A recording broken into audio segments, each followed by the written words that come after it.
আসসালামু আলাইকুম। আমি আব্দুর রহমান, আর আমার সাথে আছেন মোরসালিন হোসেন এবং সাব্বির হোসেন। আজকে আমি আলোচনা করব একাদশ-দ্বাদশ শ্রেণীর তথ্য ও যোগাযোগ প্রযুক্তির একটি অত্যন্ত গুরুত্বপূর্ণ বিষয় বিশ্বগ্রামের ধারণা অর্থাৎ গ্লোবাল ভিলেজ নিয়ে। চলুন শুরু করি। বিশ্বগ্রাম কি? প্রথমেই আমরা জানব বিশ্বগ্রাম আসলে কি। প্রযুক্তির দ্রুত উন্নতির কারণে পৃথিবীর মানুষ এখন খুব সহজেই একে অপরের সঙ্গে যোগাযোগ করতে পারে। মুহূর্তেই তথ্য এক দেশ থেকে আরেক দেশে পৌঁছে যায়। ফলে বিশাল পৃথিবীটা যেন এখন একটি ছোট গ্রামের মতো অনুভূত হয়। এই ধারণাকেই আমরা বলি বিশ্বগ্রাম। কেন পৃথিবীকে গ্রাম বলা হয়? বক্তব্য: গ্রামের মানুষ যেমন দ্রুত খবর আদান-প্রদান করে, একজনের কথা মুহূর্তেই আরেকজন জেনে যায়, তেমনি এখন প্রযুক্তির মাধ্যমে পৃথিবীর যে কোনো প্রান্তের খবর, অনুভূতি, সংস্কৃতি সেকেন্ডের মধ্যে ছড়িয়ে পড়ে। তাই পৃথিবীকে আজ একটি গ্রাম হিসেবে তুলনা করা হয়। বিশ্বগ্রামের জনক হারবার্ট মার্শাল ম্যাকলুহান। বিশ্বগ্রামের ধারণাটি প্রথম দেন কানাডার বিখ্যাত দার্শনিক এবং যোগাযোগ তত্ত্ববিদ হারবার্ট মার্শাল ম্যাকলুহান। তিনি দ্য গুটেনবার্গ গ্যালাক্সি ১৯৬২ এবং আন্ডারস্ট্যান্ডিং মিডিয়া ১৯৬৪ বইতে প্রথম গ্লোবাল ভিলেজ শব্দটি ব্যবহার করেন। তাই তাকে বিশ্বগ্রাম ধারণার জনক বলা হয়। তিনি ২১ জুলাই ১৯১১ সালে জন্মগ্রহণ করেন এবং ৩১ ডিসেম্বর ১৯৮০ সালে মৃত্যুবরণ করেন। বিভিন্ন দার্শনিকের সংজ্ঞা। অনেক সমাজবিজ্ঞানী বিশ্বগ্রামের নিজস্ব সংজ্ঞা দিয়েছেন। রোল্যান্ড রবার্টসন বলেন, বিশ্বগ্রাম হল বিশ্বের সংকোচন এবং পারস্পরিক নির্ভরতা। মার্টিন আলব্রো বলেন, বিশ্বের মানুষকে একটি বৈশ্বিক কমিউনিটিতে আনার প্রক্রিয়া। অ্যান্থনি বিডেন্স বলেন, বিশ্বব্যাপী সামাজিক সম্পর্কের প্রগাঢ়করণই বিশ্বগ্রাম। আর অক্সফোর্ড ডিকশনারি বিশ্বগ্রামকে ব্যাখ্যা করেছে, the world considered a single community linked by telecommunications. বিশ্বগ্রামের মূল উপাদান।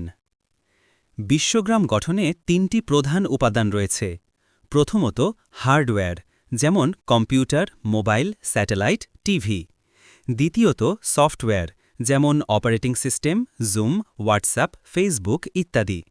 আর তৃতীয় এবং সবচেয়ে গুরুত্বপূর্ণ হল ইন্টারনেট নেটওয়ার্ক, যাকে বিশ্বগ্রামের মেরুদণ্ড বলা হয়। ইন্টারনেট ছাড়া আজকের বিশ্বগ্রাম কল্পনাও করা যায় না। বিশ্বগ্রাম বাস্তবে কিভাবে কাজ করে? আমরা প্রতিদিনই বিশ্বগ্রামকে ব্যবহার করছি।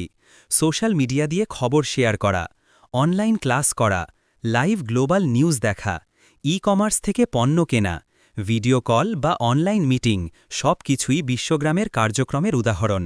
বিশ্বগ্রামের সুবিধা। বিশ্বগ্রামের অনেক সুবিধা রয়েছে।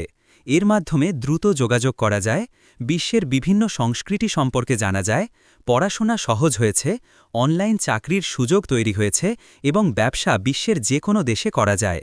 সব মিলিয়ে পৃথিবী এখন আগের চেয়ে অনেক বেশি সংযুক্ত। বিশ্বগ্রামের চ্যালেঞ্জ। তবে বিশ্বগ্রামে কিছু চ্যালেঞ্জও রয়েছে। তথ্য চুরি হতে পারে, সাইবার অপরাধ বাড়ছে, ভুয়া সংবাদ ছড়ায় এবং ব্যক্তিগত তথ্যের গোপনীয়তা অনেক সময় ঝুঁকির মুখে পড়ে। তাই প্রযুক্তি ব্যবহার করতে হবে দায়িত্বশীলভাবে। মনে রাখার গুরুত্বপূর্ণ পয়েন্ট। কিছু বিষয় অবশ্যই মনে রাখতে হবে। বিশ্বগ্রাম ধারণার জনক মার্শাল ম্যাকলুহান। বিশ্বগ্রাম প্রযুক্তির উন্নতি যোগ বিশ্বব্যাপী যোগাযোগ। ইন্টারনেট হল এর প্রধান ভিত্তি এবং আজ পৃথিবীর সবাই একে অপরের সঙ্গে সংযুক্ত। উপসংহার: সারসংক্ষেপে বলা যায়, প্রযুক্তির কারণে পৃথিবী ছোট হয়ে গেছে, মানুষ আরও কাছাকাছি এসেছে এবং বিশ্বগ্রাম আজ আমাদের জীবনের অবিচ্ছেদ্য অংশ। শিক্ষা, যোগাযোগ, ব্যবসা সব ক্ষেত্রে বিশ্বগ্রামের গুরুত্ব অপরিসীম। প্রশ্নোত্তর। বক্তব্য: এখন তোমাদের কিছু প্রশ্ন হতে পারে। বিশ্বগ্রাম কি? এর জনক কে? এর উপাদান কি কি? যে কেউ প্রশ্ন করতে পারো, আমি উত্তর দিতে প্রস্তুত। তো এই ছিল আজকের আলোচনার বিষয়। দেখা হবে আগামী ভিডিওতে ইনশাআল্লাহ। আর এরকম শিক্ষা সম্পর্কিত যে কোনো ভিডিও অথবা সাজেশন পেতে আমাদের সাথেই থাকুন। সিকিং নলেজ, জ্ঞান অন্বেষণ এবং সানফ্লাওয়ার শিক্ষা চ্যানেল। আমি আব্দুর রহমান, আর আমার সাথে আছেন মোরসালিন হোসেন এবং সাব্বির হোসেন। আল্লাহ হাফেজ।